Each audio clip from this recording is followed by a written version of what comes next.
Now, the 3 Martini Lunch with Greg Corombos and Jim Garrity. And welcome, everyone, to the Wednesday edition of the 3 Martini Lunch, along with Jim Garrity of National Review. I'm Greg Corombos of Radio America. Good, bad, and crazy martinis for conservatives today. And, Jim, we start with the breathless reporting of MSNBC in general and Rachel Maddow in particular. They got Trump's tax returns from 2005.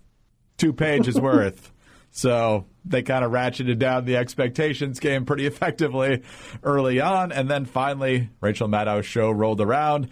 She spent around 20 minutes wasting time before actually getting to the 2 pages, making a whole series of ridiculous allegations about him being under the thumb of foreign powers, going back for years and years, because, of course, as you point out in the Jolt today, everybody saw Trump becoming president one day, and then made this connection between Trump and Richard Nixon. When Donald Trump declared as a presidential candidate that he would not release his tax returns, he became the first president since the Watergate era to refuse to release his returns. When Richard Nixon said, "I'm not a crook," he wasn't talking about Watergate. He was talking about his taxes. And in fact, he was kind of a crook on his taxes. So she very much promoted the fact that in the next segment we were going to get answers about Trump's actions with his tax returns, with the absolutely incontrovertible analysis from somebody named David K. Johnston, who it turns out wrote a book about Trump some years ago. And here's the bombshell in the 2005 tax returns, Jim. And in terms of what's on here, let me give you the basics. Aside from the numbers being large, these pages are straightforward. He paid $38 million, looks like $38 million in taxes. He took a big write-down of $103 million. More on that later. If you add up the lines for income, he made more than $150 million in that year. Mazel tov. So what we've learned, at least from this couple of pages from 2005, is that Hillary Clinton was wrong. It's not that Trump didn't pay taxes. It's not that he's not rich. I'd say clearing $150 million in a year is pretty good, at least by my standards. Jim, then the consideration from the left was that, he only paid 25% in taxes. That's way too low. And then a lot of people pointed out, well, that's a higher percentage than NBC paid, or Obama, or Bernie Sanders, or a bunch of other people that the left loves so much. So then the argument became that, well, Trump must have leaked these himself. So you'd think Rachel Maddow might have actually looked at this before going on the air with them, but apparently the hype over this was too much to resist. Well, if she hadn't looked or only glanced at it just moments before air, it would explain a few things. I.e., imagine David K. Johnson, calling her up and saying, "Rachel, I've got his tax returns." And she goes, "Woo!" And she tweets it out. And she's excited. And then 5 minutes before air, she goes, "Here they are." And she looks at them and there's only 4 pages. She's like, "This is from 2005. It's like, yeah. Well, that's what I got. And then she has to kind of tap dance for the better part of 20 minutes there. Once you've got them, first of all, it's 12 years ago. All right, with this is not going to tell us a heck of a lot about what his finances were 2015, 2016. It's only 4 pages. It's not an enormous amount of detail about his investments. But if there had been some sort of who was the bad guy in the Rocky movie, the Soviet fighter? Drago. If Ivan Drago had given him a gift of a couple $1 million, we know we would have made the screaming headline out of that.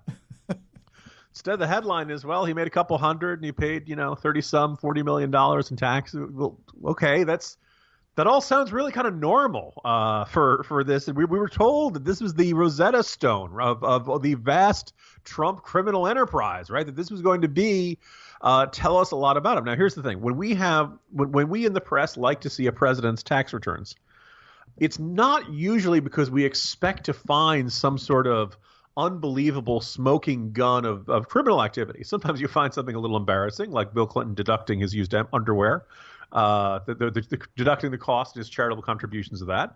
Sometimes you can get a little bit of grief, like I think it was a couple of years ago when either Al Gore or Joe Biden both donated in the 3 figures their charitable donations for the year. They later insisted that they don't itemize all of their charitable deductions. Gave plenty of charities and that stuff. So you get some interesting insight into these people, but we're not expecting to get this. Trump did say he was going to reveal his tax returns. If it were up to me, yes, he would release the tax returns. But that doesn't mean we talk about this like, aha, this is the Zapruder film of the vast Trump-Russian conspiracy here.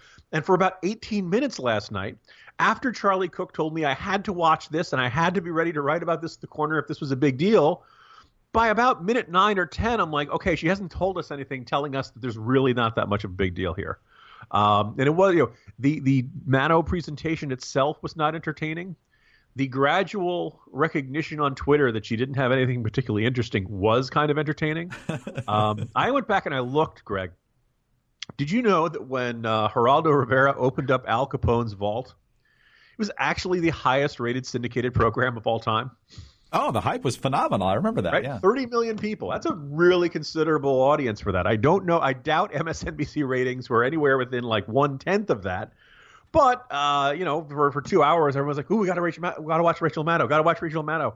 And we watched 18 minutes of her talking about how terrible Trump was. And then David K. Johnson came on and gave us the basics. And there really wasn't anything that shocking in it. Apparently he paid quite a bit under the alternative minimum tax. And get this, Greg, Trump wants to get rid of the alternative minimum tax. Whoa. That's the scandal. There's a provision in the tax code that makes him pay a lot, and he wants to get rid of it. Dun, dun. I mean, most of us would like to lower our taxes. I suppose you could say, this shows that Trump doesn't want to pay his fair share, but that's very different from the Harry Reid, he didn't pay any taxes, accusations that were flying around like that. So, it was kind of a big nothing burger. Perhaps the most intriguing question now is, where did David K. Johnson get it? He says it was mailed to him anonymously, meaning he does not know the source. The White House was furiously denouncing that this is being illegal. It was illegally stolen, which people pointed out to me on Twitter last night is kind of redundant. Yes. If it's stolen, it's pretty clearly illegal. And illegally published. And Rachel Maddow smirked into the camera and said, the First Amendment protects it. That's not illegally published. Okay, that takes one part of the equation. The other part of the equation is, was it stolen? And at this point, David K. Johnson and Rachel Maddow, nobody can say whether it was stolen or not. Now, people did notice that in one corner of one page, it does say client copy, indicating that this was possibly from Trump's accountant or maybe a lawyer. Somebody was involved in the preparation of this tax return. Does this mean that it was leaked by Trump? It certainly is a possibility. The kind of the vast, Trump was, behind this all along theory is that this means he's got to know that David K. Johnson, who's a fairly experienced reporter and written about tax code before, covered Trump for a long time, knew that he was going to run to Maddow, that Maddow was going to overhype it, which strike me as a safe bet, but not a guaranteed bet. So if so, well played, Mr. President. The other speculation is that, Trump just released the couple pages of one tax return from 12 years ago where he paid the most taxes. Yeah, maybe he did. I don't think that's a scandal either. I keep you. This is an endless circle of excitement and intense, speculation, looking for a wrongdoing that is kind of missing from the heart of the story. So it was kind of fun to watch the media world for about 20 minutes in breathless excitement, and then finding an empty vault like Al Capone's. So, Jim, a lot of hype and nothing really there. Let's move to the bad Martini now and talk about a lot of hype and nothing really there. This is a recurring theme, actually, of today's Much Ado About Nothing is sort of our theme of the day. Let's go to thehill.com. When rumors started swirling after the election that Chelsea Clinton was considering her own foray into politics, it was met with eye rolls, even from staunch supporters of the family. But that skepticism is starting to fade. Last month, a separate report in the New York Daily News said that Clinton could potentially run for Senator Kirsten Gillibrand's seat should the senator decide to run for president in 2020. Clinton has only stoked the rumors further, particularly on Twitter, where she has repeatedly gone after President Trump and his associates since Inauguration Day. On Sunday, she took the opportunity to rail against Representative Steve King for racially charged comments about immigrant babies. The fiery approach has some in Clinton world thinking she's serious about a run for office, maybe not imminently, but in the future. Others caution the time might not be right for another Clinton to enter the political scene. It's only in paragraph 13 where we get to those close to Chelsea Clinton say there aren't any plans for a political campaign, which has led Red State to write the following. This is Joe Cunningham. What excitement does anyone in the media see in Chelsea Clinton? Who is out there pushing for Chelsea to be the savior of the Democratic Party? Who looks around and sees a party laid to ruins by Hillary's disastrous campaign and thinks, I know, let's get her kid to run for office? She is not a thing. Stop trying to make her a thing. She is not going to be the savior of the Democratic Party because no one wants to vote for a Clinton anymore. Everyone is tired of the Clintons. And Jim, as you have pointed out, you've written about this. The Hill, for some reason, is particularly interested in making a big deal out of every tweet that Chelsea Clinton happens to write. There's a desperate attempt to keep the Clintons relevant here, and it's kind of sad and kind of annoying all at the same time. You know, I did write about this about a week ago, and I'm kind of marveling at this because I can understand why if you spent a lot of time sucking up to the Clintons over the past 3 decades, and if you donated a lot of money to the Clinton Foundation, and all of a sudden, thinking you were buying friendship with the next president of the United States, and suddenly you've got nothing for all of that. I guess I understand why those people would be really insistent saying, hey, maybe Chelsea will run someday, or maybe Hillary will run for mayor of New York someday. Someday these people will be in a position to dole out favors again.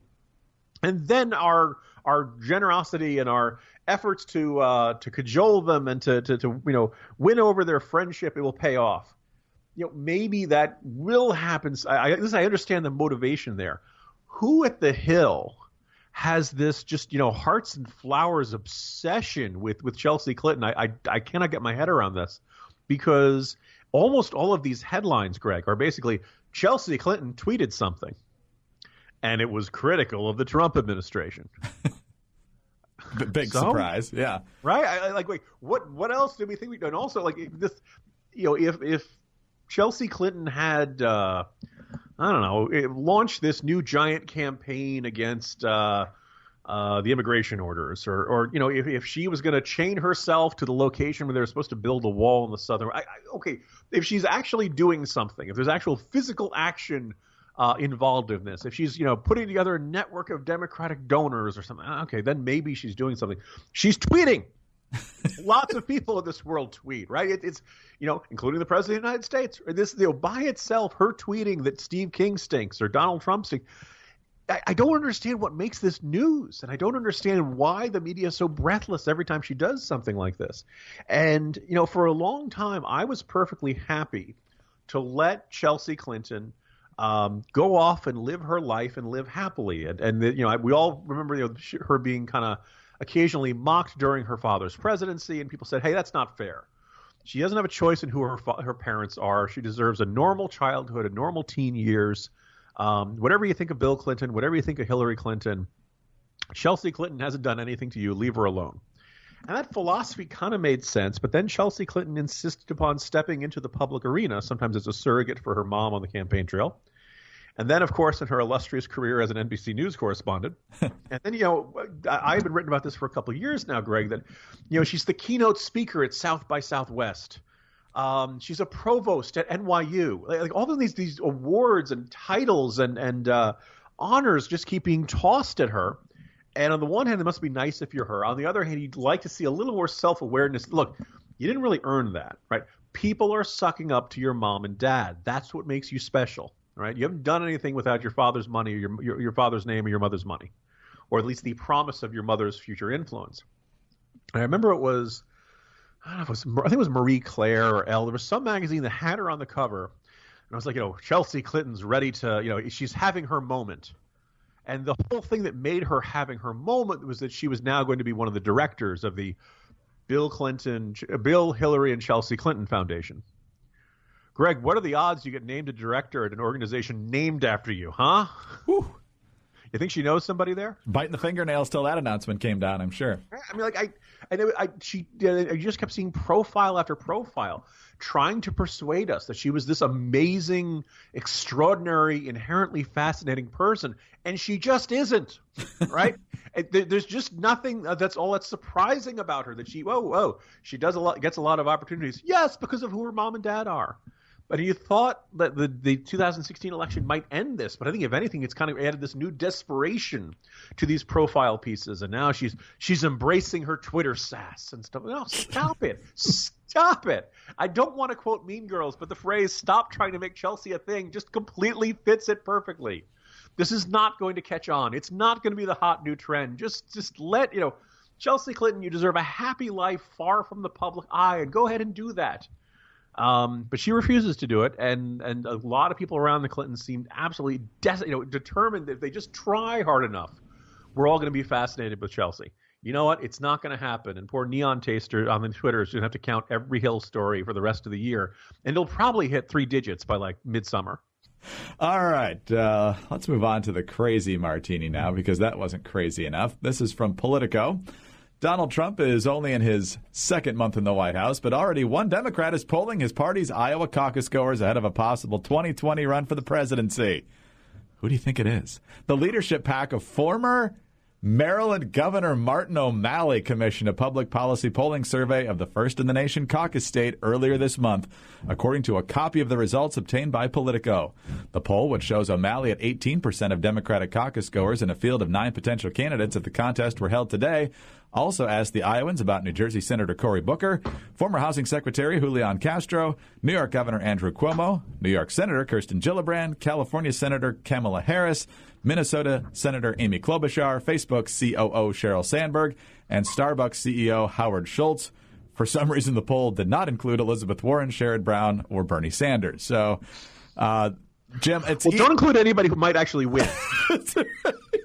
So obviously, if 2016 was any indication, the demand for Martin O'Malley to run again is just overflowing. Somebody did a profile of O'Malley lately, and he summarized his entire experience in 2015 and 2016 as nothing made sense. And you kind of have to, you almost want to give him a hug, right? That he's kind of because imagine if somebody, the fortune teller comes to him, it's the Ides of March. It fits very well today. And somebody says, "Oh, Martin O'Malley, be careful. If you run, you're going to be way behind Hillary." And you might say, okay, well, she's got big advantages in terms of name ID, in terms of a financial network. You could argue everybody in Clinton world has been expecting this since 2008, so maybe I could. And you'll come in way behind Bernie Sanders. Who? Wait, what? The Larry David guy? And Martin O'Malley could point to 2 terms in which most of the state of Maryland did not crash into the Atlantic Ocean. Yes, Baltimore burned to the ground in some parts. It was not from where we sit, it was not an illustrious record of executive governance, but you're up against Hillary and Bernie Sanders. You'd think that might, count for a little something.